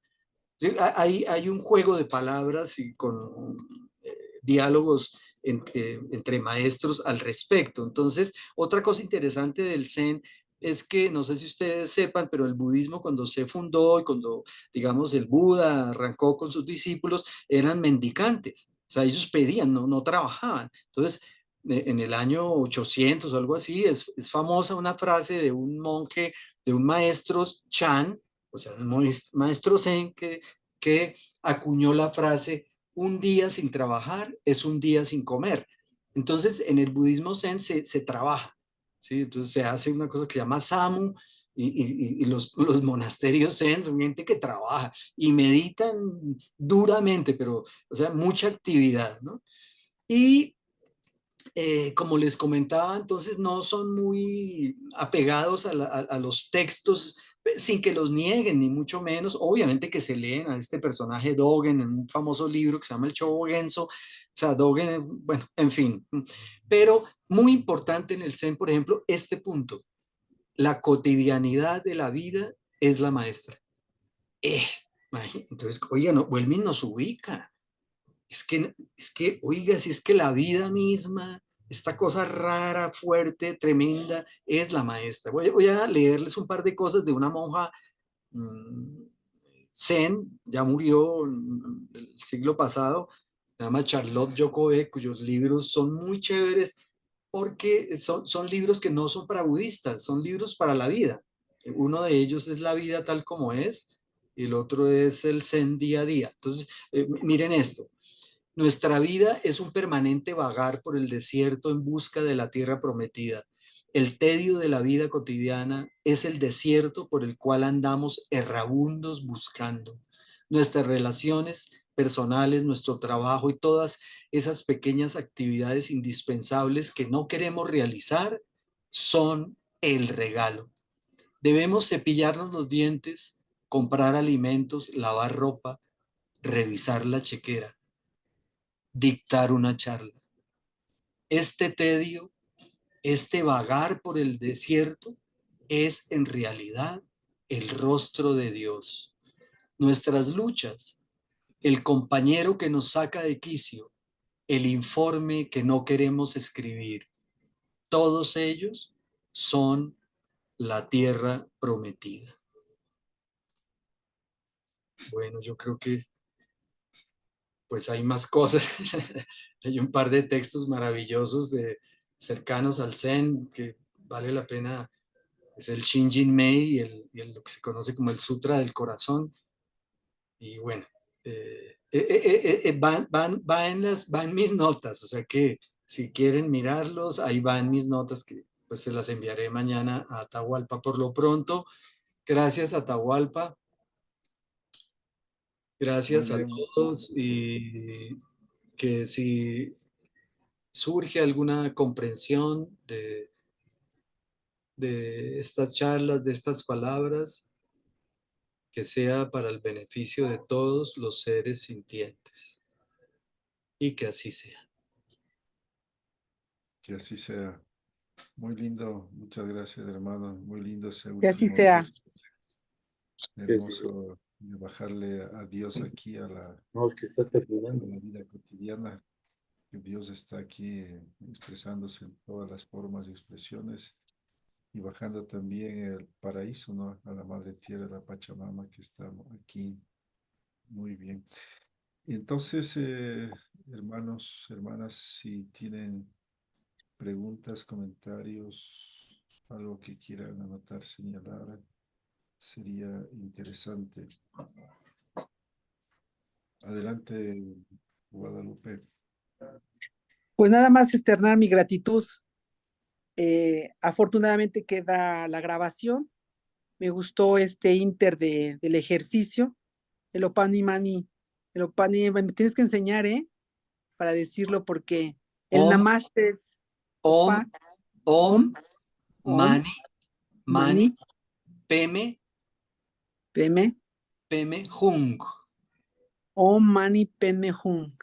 Qué Sí, lindo. con Om G al Mani Peme final, Hum. porque esta pronunciación tibetana es con ese G al final. Om, Mani, Peme, Hung. Om Mani Peme Hum. Fernando, pues yo leí alguna vez que Shuma eran las ondas de la tierra, o eran los sonidos de la tierra.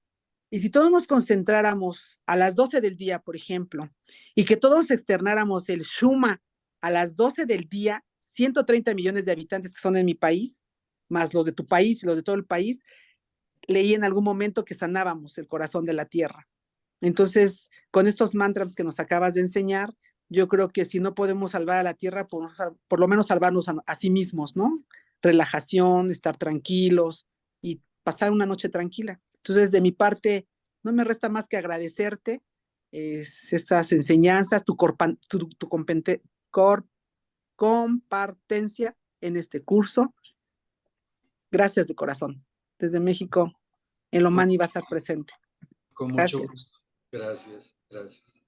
Gracias, Guadalupe. Y, y yo, a ver, tal vez quisiera señalar que, a ver, adelante, adelante, Tayana, sigue tú. Sí, buenas noches. No te vemos. No sé, es que no puedo abrir. Pero te estamos escuchando. Ajá, está bien porque no sé, me dice que no puedo, no sé, no puedo abrirme. Bueno, no importa. Agradecida por esta conversación tan buena, tan importante. Y yo lo quería comentar. Yo he estado escuchando un poco a una persona que habla de Budas y habla de las 5 razones por las cuales estamos como estamos, ¿no? Una de las cosas, por ejemplo, las 5 verdades, algo así. Y una de las verdades, cuando tú dijiste la ignorancia, apuntaba hacia la ignorancia de lo que somos realmente, ¿no? Que nosotros, y él hacía el símil de un coche y un conductor, que nosotros somos coches y conductor, y que nosotros hemos olvidado que somos el conductor, no el coche, y es lo mismo que pasa, que somos cuerpo, creemos que somos cuerpo y nos olvidamos que somos esencia, somos seres, ¿no? Y esa es una de las primeras verdades. Y la otra es de nuestro pesar, pues, en la vida. Y la otra es, como hemos olvidado lo que somos, creemos que somos lo que no somos, que somos el coche, y por eso tenemos apegos.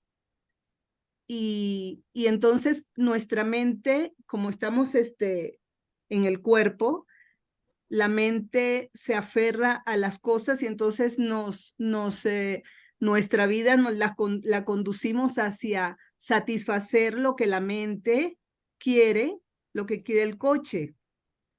Y en eso nos las pasamos y por eso estamos en esta situación tan terrible, ¿no? De lo que significa la vida.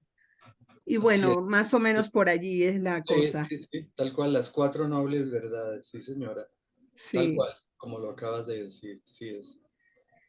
Y bueno, me gustaría comprender el significado así simbólico de lo que es el mantra que entonamos contigo, que me pareció muy bien porque yo lo había escuchado antes, pero yo decía, ¿cómo lo entono? Porque yo me sé otro mantra muy bonito, pero este mantra decía, ¿cómo lo entono? Y tú nos enseñaste ahora a entonarlo. Yo estaba pensando en ese mantra casualmente en estos días y no sabía cómo entonarlo. Y bueno, te agradezco mucho eso y bueno, de verdad eternamente agradecida y esperemos que no sea la última vez que te veamos y que mantengamos este canal, ¿no? Gracias, Sí, gracias, sí, gracias. esta es una versión, hay, no sé, decenas o centenares de versiones. Los monjes budistas suelen, por ejemplo, repetir no sé cuántos miles o mani padme hum, mani padme hum, digamos, y cuando están con sus cuentas, como esa camándula que para ellos se llama la mala, están contando o mani padme hum, mani padme hum, mani, estamos como un mantra. Este mantra tiene 6 sílabas y cada una de esas 6 sílabas alude a uno de los reinos del samsara. Entonces, Om alude al reino de los dioses, al reino de los devas, ¿sí? así como el Hum final alude al reino de los infiernos, de los espíritus infernales. Entonces, la repetición del mantra también, según los budismos tibetanos, tiene la virtud de sanar y de convertir esas energías de estos 6 reinos del samsara en las virtudes que hablamos. Entonces, digamos, ese es un aspecto muy interesante de este mantra. Y otro aspecto que uno puede también decir cómo podría interpretar también este mantra. Recordemos que la palabra mani quiere decir joya y peme quiere decir loto. Entonces, una forma que la tengo escrita en las notas es como una plegaria que dice así: oh Dios, que mi loto interior se abra para que pueda brillar mi joya interior, ¿sí? Entonces, tiene también esa otra connotación, ¿sí? Y en todo caso, no perdamos de vista que es el mantra de la compasión, así se conoce, el mantra de la compasión. Entonces ya hablamos un poquito de la compasión y esto. Entonces es muy, muy interesante. Para decírselo a ustedes, por ejemplo, en el budismo zen, este mantra no es importante. ¿Sí? En el budismo zen es más importante, y no lo recitan permanentemente, pero el gate gate para sangate bodhisvaha. Ese mantra es importante en el budismo zen y en el budismo mahayana porque es el final de un texto muy importante que se conoce como el Sutra del Corazón. ¿Sí? Entonces es un pequeño texto maravilloso que también se los he reproducido en las notas y ese remata con ese mantra o gate gate para samgate bodhisvaha. Y también les escribí otro mantra de una deidad femenina del budismo tibetano que se llama la Tara y es Om Tare Tutare Bude Soha, que también se puede cantar y en fin, hay muchos mantras. En el budismo zen no es tan importante, como les he comentado, en el budismo zen la meditación, que es el centro, que es a lo que se va realmente es hacer sazen. No hay un mantra, no hay una idea que uno mantenga fija, si es abierto a lo que surja. Y yo estoy ahí, en fin. Entonces, bueno, rápidamente. Muy bien, muchas Gracias, gracias. gracias, hermoso. Gracias. Pablo, ¿cómo estás, querido Pablo? Adelante, por favor. Vamos a Atahualpa, Fernando, buenas noches, con todos, buenas noches. Buenas Muy noches. interesante la exposición, pues, Fernando, y muy enriquecedora. Y tú le fijas, pues, del tema de la ética como eje principal o como uno de los fundamentos del budismo, ¿no? Y me pareció súper interesante porque acá en el Ecuador, en la Universidad Central, se dice pues que un profesional no es profesional por lo que conoce, sino que es profesional cuando es ético. Es decir, la ética es el fundamento de ser profesional. Y bueno, me parece muy interesante pues que se unan esos elementos, ¿no es cierto? Porque obviamente es una forma de burlar la ignorancia o la falta de entendimiento a partir de una posición ante la vida, que es ser ético. Gracias, muchas gracias, Fernando. Con mucho gusto, Pablo. Gracias. Bien, gracias. Yo tengo un reparo con la palabra compasión, porque en castellano y desde ciertas visiones religiosas eclesiásticas hace referencia a esto de como de lástima, de pena, y es una posición de arrogancia, de prepotencia, como diciendo yo estoy mejor y tú estás peor. Entonces, como que mejor sería de traducirla, porque creo que es una mala traducción que se ha difundido. Yo imagino, siento que lo que quieren decir es, por ejemplo, empatía, simpatía, comprensión. Es decir, que yo le comprendo al otro, o yo me solidarizo, o yo me siento en los zapatos del otro. Entonces, de esta manera asumo lo que le pasa, ¿no? Y no estoy juzgando ni calificando y peor sentenciando, ¿no? Como que es alguien que está mal, ¿no? Sí, Eso es no verdad. sé si estoy de acuerdo. Sí, es verdad, yo igual Atahualpa sentí lo mismo la primera vez que escuché, pues obviamente que ya había oído la expresión, pero en el contexto budista me surgió lo mismo que estás comentando tú, porque en nuestra mirada judeocristiana, la compasión tiene esa implicación que acabas de decir, que es como conmiseración, ¿sí? Y eso que acabas de decir, es una actitud que esconde una soberbia para ayudar a otro que es inferior a mí. Sí, eso fue tremendo. Después yo fui entendiendo, pero para comentarte, los textos traducidos finalmente al español, algunos de esos vienen de Pali, sánscrito, han sido traducidos al inglés y bueno, bla, bla, bla, siempre llegan esta expresión, no ha habido variantes, con las aclaraciones que hemos hecho y que hay una que me gusta mucho y es aquella actitud que se genera cuando yo estoy centrado.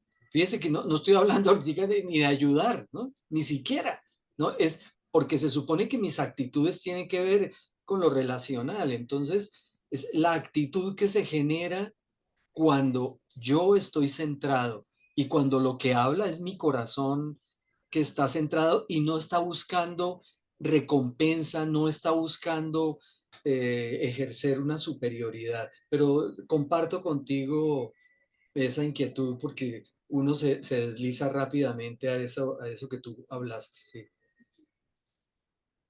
Una pregunta del chat. Dice, quisiera conocer la importancia del Wesak para la interreligiosidad.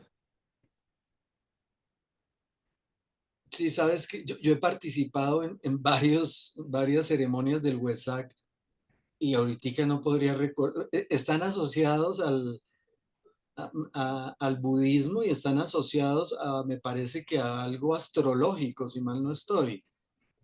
Pero, por ejemplo, en el budismo zen eso no es importante. Hoy sí es un día muy importante para el budismo zen porque creo que hoy o mañana se celebra no sé si es la iluminación del Buda o algo así, y suelen hacer un retiro de 3 días con una sechín intensiva.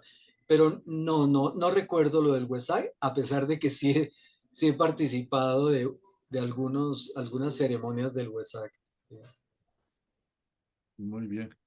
Eh, ¿Conoces, has escuchado hablar del maestro Tunupa? Trumpa, No, Tunupa, Tunupa. no, conozco algunos trumpas, Trumpa Rinpoche, por ejemplo. No, No Trumpa tiene no. nada que ver con lo tibetano. Ya, Bueno, te comento que en las crónicas se hace referencia a un maestro aquí en los Andes, que sería el maestro Tunupa. Lamentablemente por la colonización, muy poco o casi nada se lo conoce. Entonces, este maestro Tunupa sería otro que despertó, que me gusta esa palabra, o otro seguro. Otro Buda. que- otro Buda, o algunos dicen, le dicen el Cristo andino también. Pero bueno, a veces no me gusta mucho porque parece como que fuera un discípulo de Buda o de Cristo. Entonces, simplemente por contarles a todos que se escuchan de muchos maestros, pero casi nada de los maestros andinos y de las maestras andinos, mujeres que en otras culturas casi ni se hablan, ¿no? Solo todos son hombres. Acá se habla, por ejemplo, de Mama Huaco, que sería una gran maestra que también despertó, que se realizó, que alcanzó un estado de holístico, qué sé yo. Entonces, eso nomás y invitarles a que redescubramos a nuestros maestros. Yo creo que la persona con la que yo tomé ayahuasca, yajecito, la primera vez, hace 30 y pico de años, era un maestro despierto, un maestro en el Valle de Sibundoy, y obviamente ya, bueno, era un viejito, ya murió, y para mí, él era una persona que tenía una comprensión de la vida por encima de y que había trascendido a los asuntos de la vida, a pesar de que los atendía como buen campesino que era, pero un maestro despierto. Claro, muy bien. Sí, este maestro Tunupa, también conocido como Tunupa Huiracocha, algunos le confunden con Huiracocha, sería igual, estaríamos hablando de más de 1000 años atrás. Bien, Tayana también quiere nuevamente la palabra. Sí, nada más para comentarle a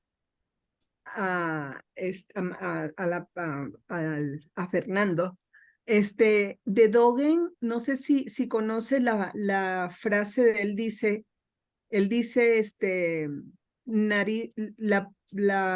o sea, para alcanzar una mejor vida es importante la práctica de la nariz vertical y la visión horizontal. No sé si conoces esa, No, ¿no? De no, Dogen. ya, Ah, pensé que sí. no.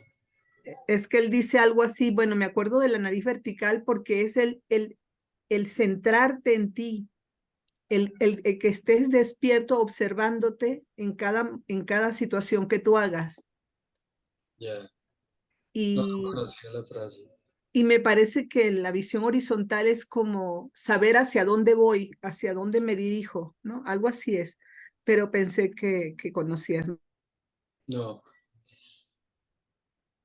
Bueno, muchas gracias, Atahualpa, gracias a todos. Un gusto haber estado este rato con ustedes. Y bueno, habrá nuevas oportunidades. Que tengan buena vida, que todo marche bien. Igual, buena vida a todos. Que estén muy Muchas bien. gracias. Un placer, Fernando. Gracias. Muchas gracias. Gracias. Bueno, Gracias, gracias. Gracias, Muy hasta rico. mañana. Muy Dios, rico. Atahualpa, hasta Gracias. mañana. Hasta mañana, Mónica. Hasta mañana. Hasta mañana a Bye, todos. bye, bye. Muchas Abrazos a gracias. todos. Un Gracias. abrazo. Buena Buenas noche. noches. Hagan Adiós. lindo sueño. Chao, chao.